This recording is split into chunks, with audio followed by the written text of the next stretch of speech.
Hello. This training is anti-harassment.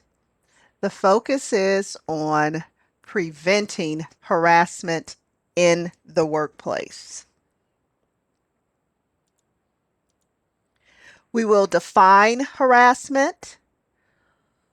We will talk about people's rights to have a respectful workplace environment. We will examine the different types of harassment.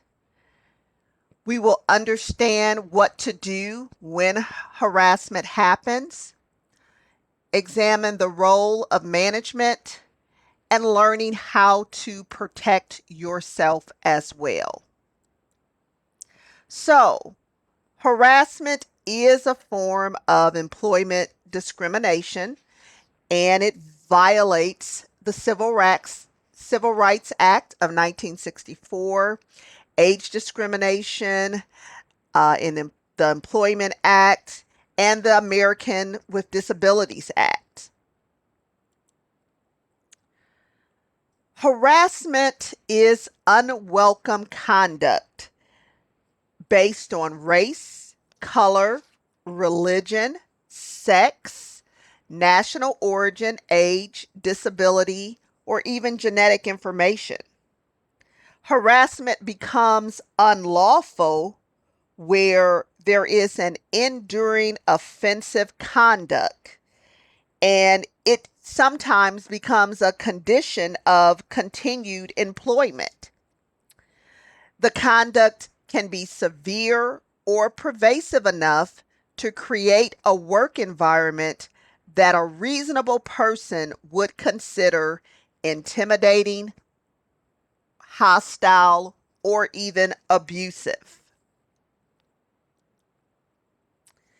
When you think about harassment, the prevention or elimination of harassment is everyone's responsibility because a hostile work environment serves no good purpose. Nothing good comes out of it.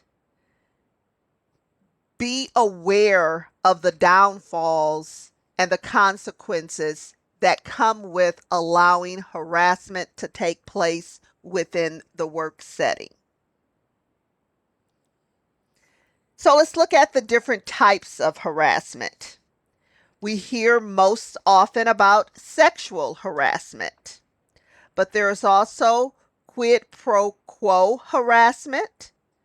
There is hostile work environment, bullying in the workplace. We hear a lot about bullying, not always connected to the workplace, however. And a less common one that we talk about is third party harassment. So let's start with sexual harassment. It's the unwelcome, unwanted, offensive sexual advances. It could be requests for sexual favors. It could be other verbal or physical conduct of a sexual nature. And it can happen when there is submission to the conduct is made implicitly a term or condition of the individual's employment. And the conduct is unwelcome, unwanted, or offensive, and it has the purpose or effect of unreasonably interfering with the individual's work performance. And it can also create an intimidating, hostile, or offensive work environment. So when you look at those definitions, it's about the perception of the individual on the receiving end of the behavior, as well as anyone who may be observing it. But the main thing to be mindful of, any sexual connotation can put you in harm's way of being accused of sexual harassment. And the person on the receiving end, you don't have to feel as if you have to parse through whether you're being too sensitive or anything like that. If it checked that box for you and offended you, it was unwelcome, it was unwanted, you get to say something about it. Now let's look at quid pro quo, which means something given in exchange for something else. So some examples of quid pro quo harassment could be a supervisor telling a subordinate employee that he or she needs to accompany the supervisor on a weekend getaway.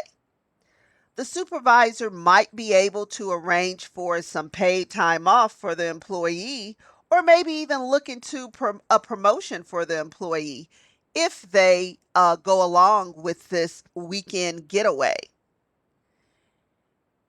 This is a person using their position of authority to get something of benefit to them and then offering to give something of benefit to the other person if they comply. A person in authority can be threatening to discredit a subordinate employee if they don't go along. It could be saying, attend this party with me after work, and I won't say anything about you coming in late every day. It's always about something being given in exchange for something else.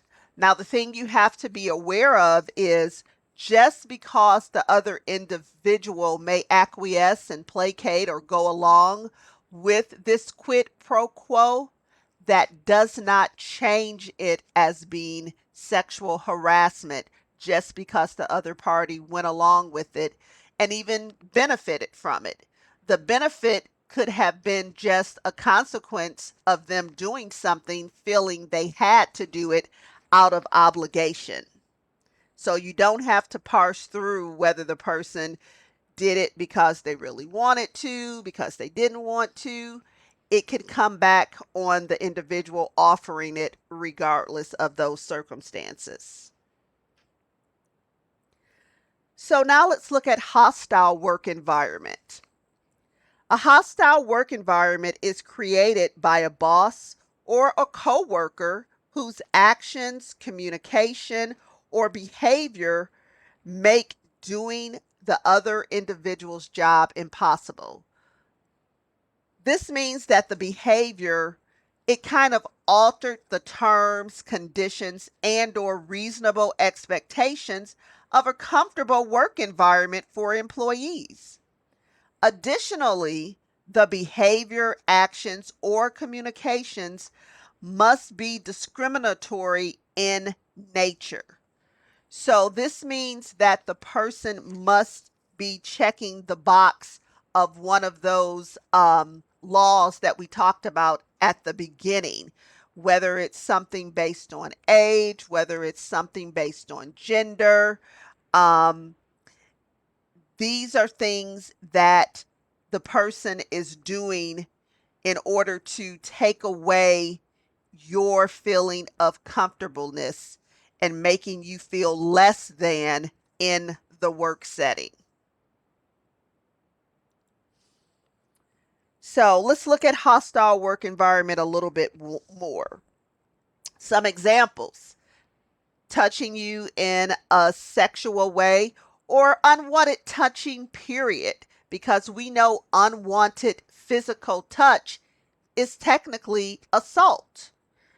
Sexual proposition, and it works both ways: male to female, female to male, male to male, female to female. Sexual propositioning is a no no regardless. A hostile work environment can come in the form of bullying, which we'll talk about bullying a little bit more on the next slide. It could be degrading comments. It could be vulgar language, embarrassing questions. It could even be sexual jokes. So, when you talk about bully in the workplace, let's define what a bully is. It's a word that's thrown around quite a bit sometimes, and sometimes properly and sometimes improperly. A blustering, browbeating person, especially one habitually cruel to others who are, they think, are weaker, who they think are weaker. So we see in this image, it's someone who's doing the old kick me, putting the sticky on this person.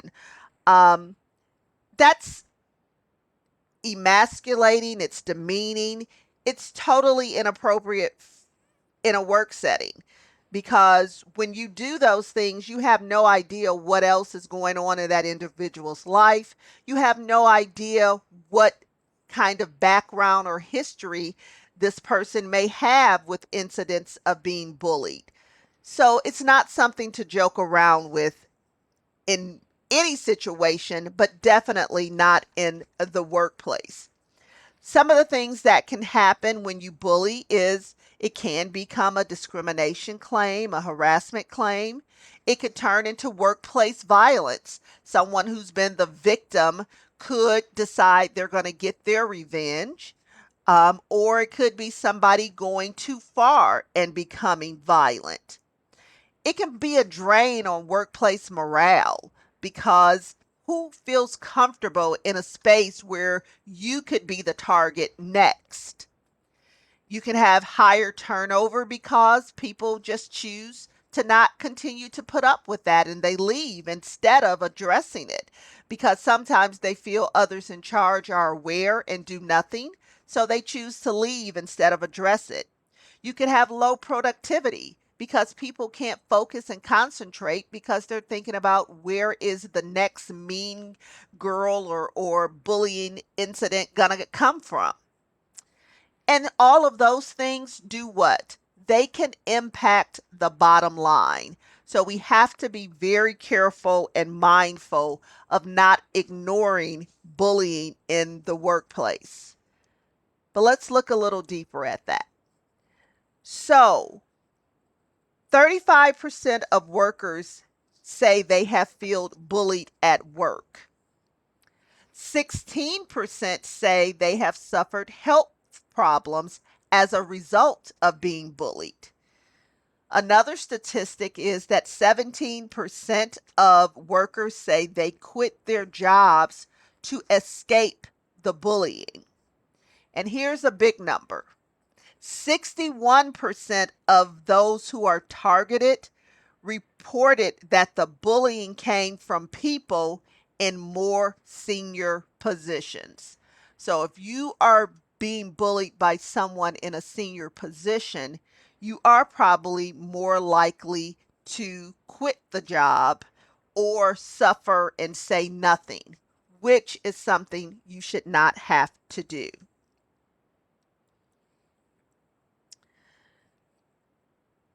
Something else we know about bullying is that most bullying is same sex harassing behavior, and sometimes it falls between the cracks and it's not necessarily covered by laws or employer policies. Those policies focus on things that are um, more related to straight out discrimination things. Men are 70% of the perpetrator pool, but 67% of all reported bullying is woman on woman, status blind harassment. And it's status blind harassment because, once again, when it's same sex behavior, bullying behavior, it falls in that gray area of sometimes not being able to place that discriminatory check mark by it, because sometimes it is just mean girl behavior or mean boy bullying, but it's still wrong and there's no place for it in the work setting, and laws are beginning to recognize it, and policies in workplaces are beginning to become more broad to make sure they are covering those situations as well.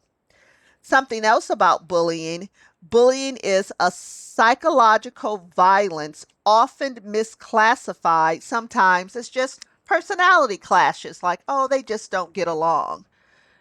But When I worked with survivors of domestic violence, one of the things that the women would tell me is that the psychological, emotional, and mental abuse was the hardest part to recover from.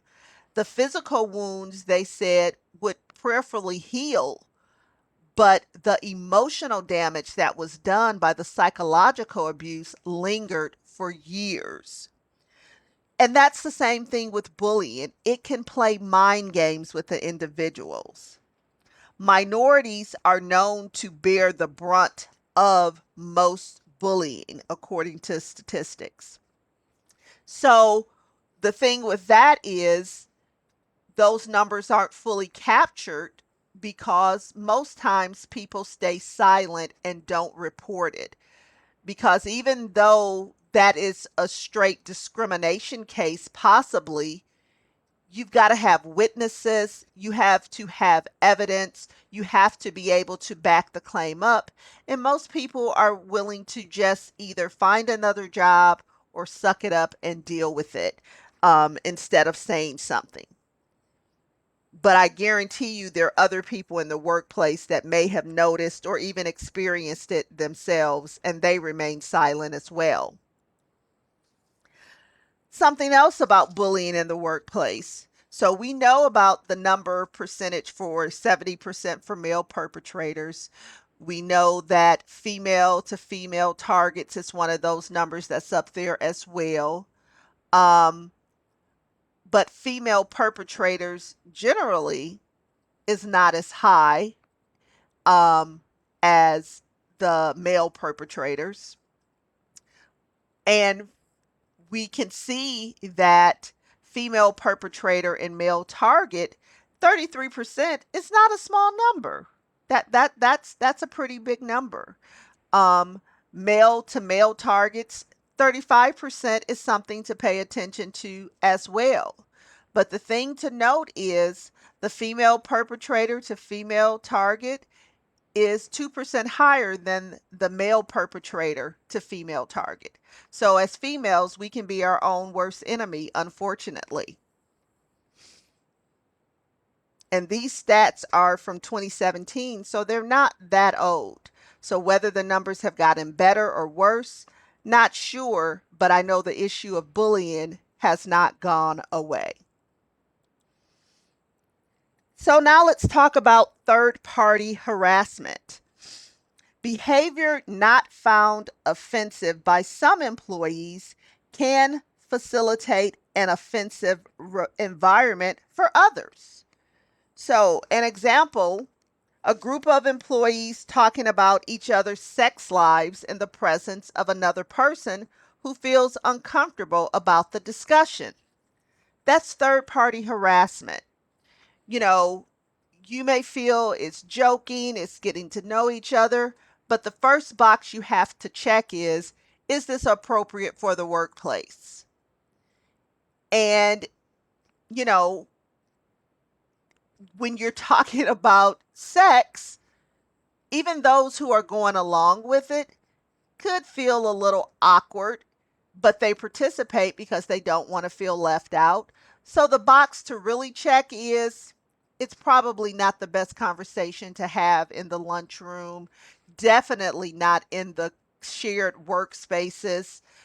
Be mindful of others when you choose conversations that everybody is privy to, even if they're not involved in the conversation directly.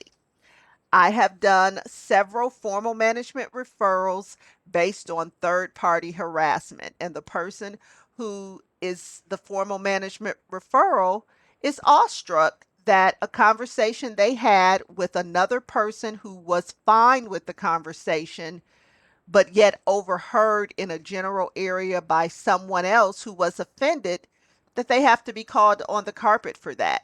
Happens more often than you think, and it makes people reconsider what's appropriate and what's inappropriate for the workplace when it comes to conversations. So let's look at some what to do scenarios. Um, If there's an employee believing they have been subjected to discrimination, workplace harassment, or even sexual harassment, what should they do? Well, the first thing we typically tell you to do is to try to give notice. Ask the individual to stop. In some circumstances, depending on how egregious it is, that may not be an option. They could have stepped over a line in a way that even engaging in conversation with them is harmful to the person. So it may not always be an option. But when it is an option and there is a level of comfort in you approaching the person, then we say first give them notice and ask them to stop. Sometimes the notice may not come from you directly. Maybe you go to the person's supervisor. Maybe you go to a mutual friend. But if and when at all possible, ask the individual to stop. Put them on notice, give them an opportunity to be aware that what they're doing is unacceptable, and then you can possibly move on. Another option is to report the behavior to your immediate supervisor or another member of management that you are comfortable with. If you are feeling that you can do that and you're feeling like it was crossing the line enough where you don't feel like you need to give that person warning and you want it on record, then that's your right to do that as well. Um, Reporting the behavior directly to human resources. That's an option. Most companies allow you to report verbally or in writing. I always tell individuals if it matters to you, always back it up in writing, even if it's nothing but an email that says, per our conversation this morning at 10 a.m., where we discuss whatever it is, then you have it in writing and document it. If you just want to know and have a clear conscience to know you made an effort to address it, then you do it verbally and hope that management follows through and does their part to address it. Your telltale on that is, does the behavior stop? A lot of people get so fixated on whether the person comes back to them and tells them what they did. And I said, no, you don't necessarily get to be privy to what the punishment, consequence, or conversation was. Your measure of whether it worked is, does the behavior stop? And as long as the behavior stops, then you've done what you needed to do, and you have to let go of whatever does or doesn't happen to that other individual if that's the way you choose to report it. If you're looking for something more to happen, then you've got to take different steps. So, why is it important for employees to report discrimination, workplace harassment, and sexual harassment? One of the things to kind of know is that discrimination, workplace harassment, and sexual harassment can cause many other issues in the workplace. And so, knowing that they can lead to employees being hurt emotionally, once again, it can mess with the productivity in the workplace. It can lead to more absenteeism in the work setting. Um, the agency or company itself can be put in jeopardy based on the pervasiveness of it. Um, Other employees can be fearful of each other. And once again, workplace morale overall can be impacted. So, those are things that we don't want to have to deal with. But guess what? If you don't deal with discrimination, workplace harassment, and sexual harassment in a very intentional way, you're going to deal with these things. So even though it may seem like, oh my gosh, don't they're reporting this, oh, what am I going to have to do? It really saves you in the long run because you want to get that cancer out of your work setting so that you know that all your workers are coming into a respectful, safe working environment. So, why do employees hesitate to report? Well, the biggest one is there's a fear of losing their job.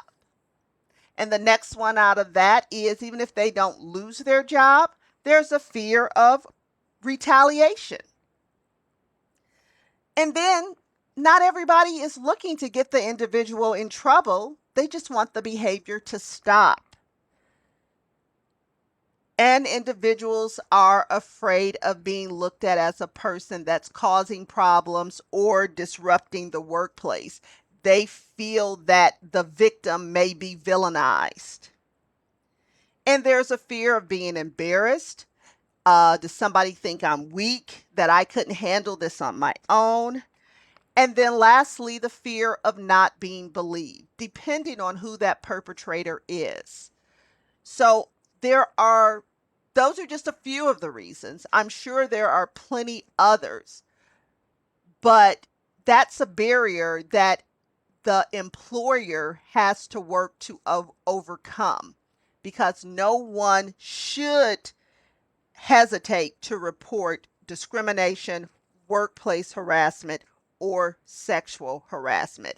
At a minimum, reporting it to the individual that is the perpetrator in order to try to stop it if there's a level of comfort to do that. So, what else should be done?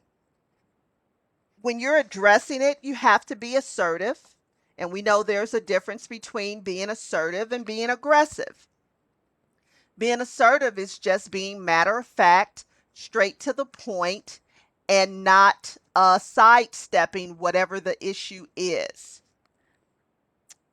Checking with others, and that goes from both sides. If it's on a management side, you may want to check with other managers and get their opinions on how they would do things. Checking with others, and I say this cautiously for the person who is the victim. You don't want to share this with too many other people if you're not sure what you're going to do. Check with others who you trust, who are confidants, who you know won't repeat it. Because sometimes when you put it out there, the decision of what to do can be taken away from you. So be very careful when you check with others as the person who's been victimized. And the same goes for managers. Make sure that you are doing a need to know and confidential basis when you check with others. Keeping a diary that goes both for managers as well as for the person because you want to keep a record of what was done, what was said, when it was said, who you said it to. Because if this turns into something more, trust me, you're going to be glad you had some documentation to show that you did the right thing, regardless of what other people have done. You always have performance documents and reviews to show a history or a pattern for the individuals involved. And it's okay to seek counseling if necessary, if this is something that's stressing you out, whether that's legal counsel or mental health counseling, whatever it may be. If you need to talk to somebody, never feel as if that's something you shouldn't do. But once again, keep it confidential and need to know. If harassment continues, um, then you've got to take it to the next step. Remember, you've taken those other steps. You've either asked the person, you've either asked management, you've went to human resources, and if nothing changes, then you have to tell someone else. If you're in the role of manager and you have done what you felt you need to do intervention wise and harassment continues, if you're not in HR, then you need to go back to HR. If you are in HR, then you need to consult either with your EAP management consultation or your legal department, but you've got to take it to the next level. Um, a complaint could be filed by the individual, and then you've got to be ready to deal with that. or you could see something that makes you feel as if you need to file a complaint. Individuals who, once they have told someone and nothing happens, or they feel the harassment is not resolved, those are individuals that begin to seek a new job. And we don't necessarily want that to happen. We don't necessarily want civil or criminal charges to come out of this, but sometimes it does. Sometimes people are able to write a letter to somebody else in higher authority and feel they need to be heard. The bottom line is, if the harassment continues, then you still have to do something. The issue is not resolved, and you can't just let it continue to go unchecked. Those in authority have to set an example of respectful workplace behavior. You can't be a part of the let's talk about our sex lives conversation. You can't be the leader, and you can't be a participant in it. Have clear expectations that discrimination, workplace harassment, and sexual harassment will not be tolerated. And if you're part of the problem, you definitely cannot be part of the solution.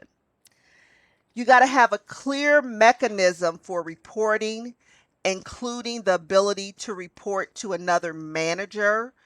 If needed, a supervisor could be one of the people who are accused. So you've got to have something in place for that. And you've got to make the employees know that going to HR is an option. You got to take immediate steps to stop the inappropriate behavior or conduct as it occurs or as it is reported. You've got to intervene quickly.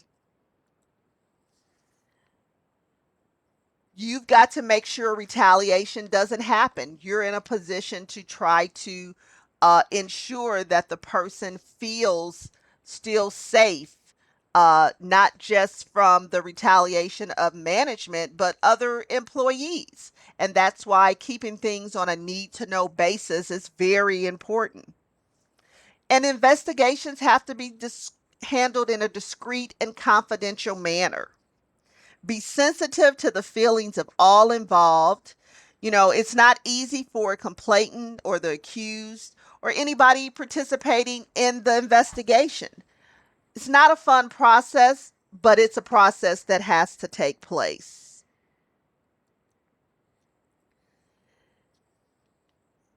Know the policy on sexual harassment as an employee, especially as a manager. And as a manager, keep the employees informed of the policy. Communicate what the complaint procedures are. It's almost a little bit like a misnomer related to suicide. Individuals feel as if they say something about suicide, then that's going to make someone want to do it, which is not the case.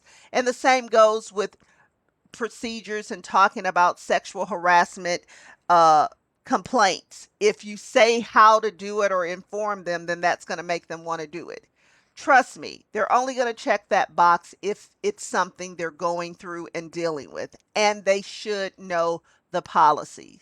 One of the things we do here at Concern is, if you want anti-harassment training, then we ask you for your company policy. And we set the training up to literally teach the policy to your employees so they know it and understand it. We do that with that policy, as well as the drug free workplace and any other thing that you are wanting your employees to know. We make it engaging, we make it real, we make it understandable, and they know it. You want to make sure you keep the lines of communication open, accurately document any suspected incidents, and act immediately if and when you suspect harassment. That can happen whether somebody comes to you or not. If you observe something, you know the saying that we are saying to stop a lot of the violence in the schools. If you see something, say something. And if you're in management, it's incumbent upon you to do that. Have to address it. Report concerns and complaints to the appropriate department, and the only way they will know that is if that's communicated through your policy. So make sure your policy makes it clear on what that process is, who they should go to. As a military veteran, our mindset is handle things at the lowest level possible. So if you don't have to go to the top of the chain and you can handle it with your immediate supervisor, that's the mindset in the military.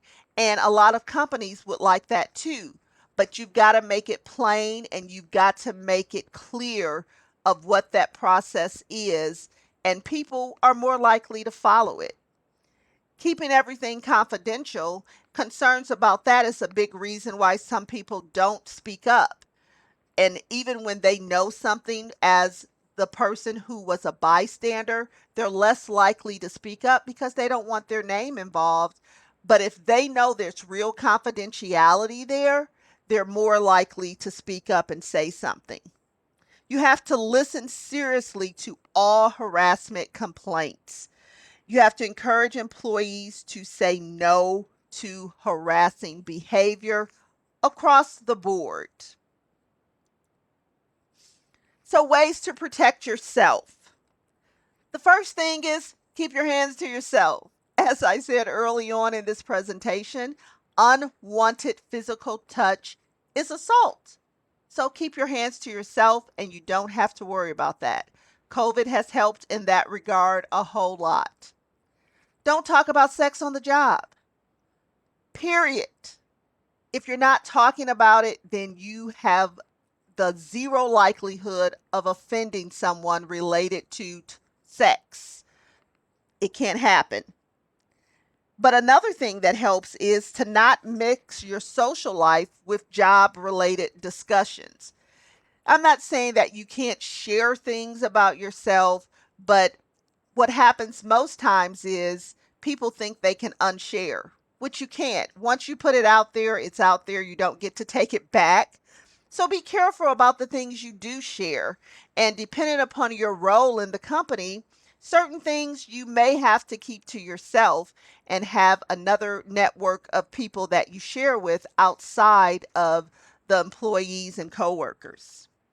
Keep any compliments casual and very impersonal. So, you know, from a man to a woman, you've got to be careful. Not just what you say, but how you say it. Don't give a coworker the up and down look and say, you look nice today. No, inappropriate. You know, to say, oh, your hair looks nice today. That's it, and keep it moving. No lingering, no no googling, and I mean the googly eyes. But you've got to be careful. Compliments are nice, but compliments can cross the line and be inappropriate as well. Another way to protect yourself, avoid jokes, words, phrases, and gestures with sexual meanings. I say avoid jokes altogether because jokes can cross the line and be offensive in ways that people are not really aware of. You see, it's crossed out just a joke and it turns into it's sexual harassment. So be careful. Respect the person's personal space. So you see, she's drawing her personal space. Um, yeah, you can't be in people's personal space because it's inappropriate in the work setting. And with COVID, mask helps, but they don't do everything. So be mindful of that and keep your boundaries. Um, and if someone is being inappropriate, you don't have to lean in and engage or even respond to it. Don't respond to suggestive or seductive behavior. You can call it out. That's the best thing you can do. But even if you are flattered by it, realize that flattery to you could be inappropriate and suggestive to another person. So it's best to put a person on notice if that's happening. Respectful behavior facilitates more productive employees. So lean into the respectful and appropriate responses and disengage from the inappropriate things. So, together, we must work to create and maintain a work environment that is free of workplace harassment. That golden rule, treat others the way you want to be treated, but sometimes what you call good and appropriate treatment doesn't line up with what the next person may call good and appropriate treatment. And with that being the case, you have to make sure that you're checking the box of what's respectful, what's appropriate, and what is okay for the work setting. Does that mean you don't get to have fun at work? No, it does not mean work can't be a fun space. I love my coworkers and we have great fun laughter, but we also understand about appropriateness and inappropriateness, and we work to make sure we don't cross that line.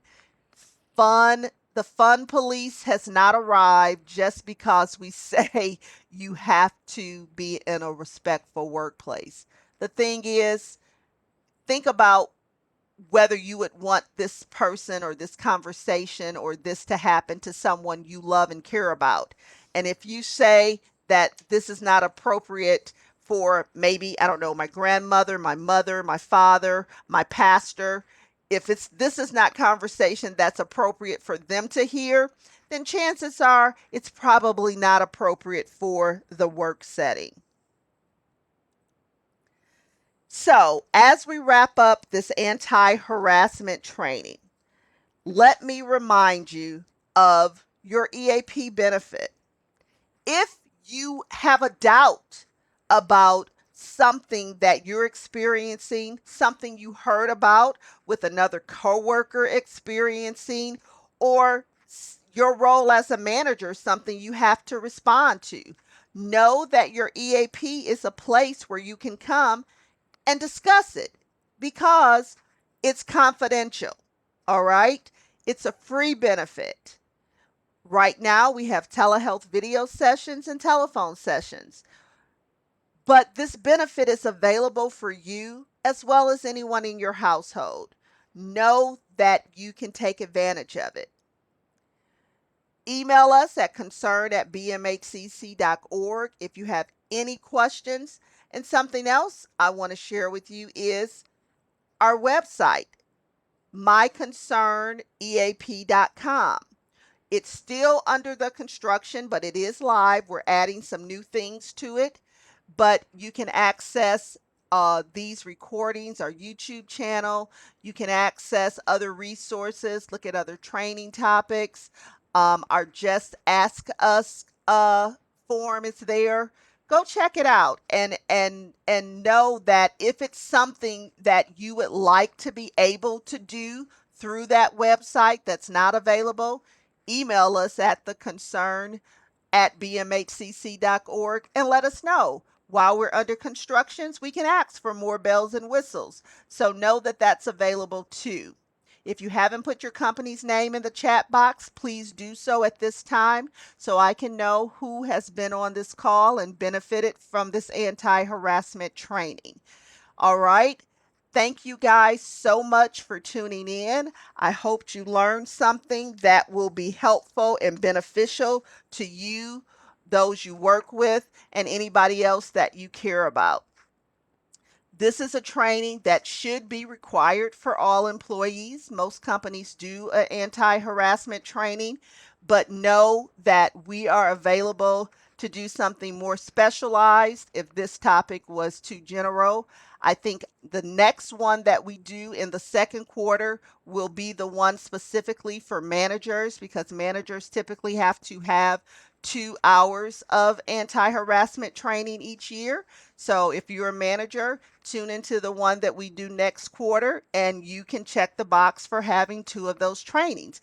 If you need some type of certificate or something to document this training, send me an email.